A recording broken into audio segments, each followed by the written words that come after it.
आपण सर्वांनी पाहिलं की मोदीजींच्या नेतृत्वामध्ये नॅशनल डेमोक्रेटिक अलायन्स एनडीए विकासाच्या दृष्टीने घोडदौड आपल्या देशासाठी करते.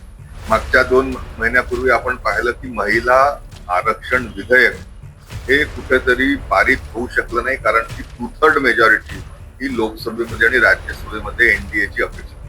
अशा याच्यामध्ये असे सर्व खासदार ज्यांना वाटतं की महिला आरक्षण पारित व्हावं, त्यांनी जर एनडीए मध्ये येण्याचं ठरवलं असेल तर आम्ही सर्वजण मिळून त्याचं मनपूर्वक स्वागत करतोय, अभिनंदन करतोय, आभार देखील मानतोय. मग त्यामध्ये बंगालचे खासदार असतील, त्यामध्ये महाराष्ट्रातले येत असलेले खासदार असतील, यांचं सर्वांचं मनपूर्वक खूप खूप स्वागत.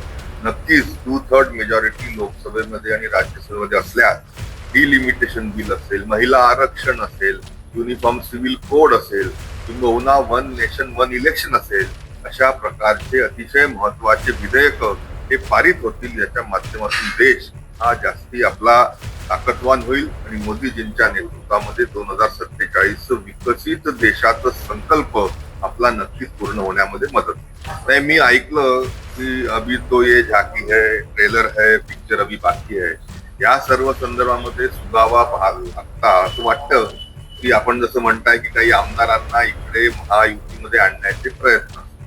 माझं त्या निमित्ताने महायुतीचा, भारतीय जनता पार्टीचा आमदार म्हणून माझ्यासमोर एक प्रश्न आहे की तसंच 237 प्लस इंडिपेंडेंट असं बलाढ्य असं बहुमत हे विधानसभेमध्ये सन्माननीय देवेंद्रजींच्या नेतृत्वामध्ये राज्य सरकारला आहे. त्याचा फायदा विकासाला होतो आहे आणि 2/3 पेक्षा जास्ती, 3/4 पेक्षा जास्ती त्या निमित्ताने संख्याबळ हे सत्ताधारी पक्षाकडे, महायुतीकडे असल्यामुळे अजून त्याच्यामध्ये गर्दी कशाला असावी अशा मताचा मी आहे. सोबतच आपल्या ह्या लोकशाहीमध्ये, पार्लमेंटरी डेमोक्रेसीमध्ये विरोधकांचा देखील आवाज प्रत्येक सभागृहात असावा. विधानसभेमध्ये थोडेफार का होईना जे विरोधक आहे, आमदार आहे, त्यांनी जिथल्या तिथं राहावं, तिथं येण्याची कृपया करून काही आवश्यकता आहे असं मला वाटतं. अनावश्यक गर्दी, अति तिथे माती असं जे म्हणतात, ती कशाला हवी? शेवटी विकासाच्या निधीमध्ये विभागणी अजून जास्ती कशाला हवी?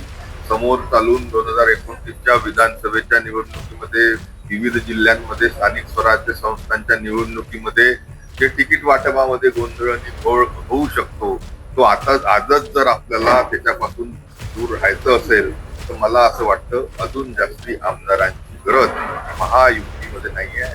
3/4 पेक्षा जास्तीची संख्या ही नक्कीच महायुतीत आहे. हे नक्कीच या सर्व संदर्भामध्ये पक्षाच्या नेतृत्वाकडे मी माझं मत मांडील. बाकीच्या आमदारांचं देखीलही अशाच पद्धतीचं मत आहे हे मला येणाऱ्या दूरध्वनीच्या माध्यमातून मला कळत आहे. माझे प्रयत्न हेच आहेत की त्या निमित्ताने अनावश्यक गर्दी टाळावी आणि लोकशाहीमध्ये विरोधकांना देखील आपला आवाज बनून तिथे प्रतीत होण्याच्या दृष्टीने काही आमदारांनी विरोधात राहावं.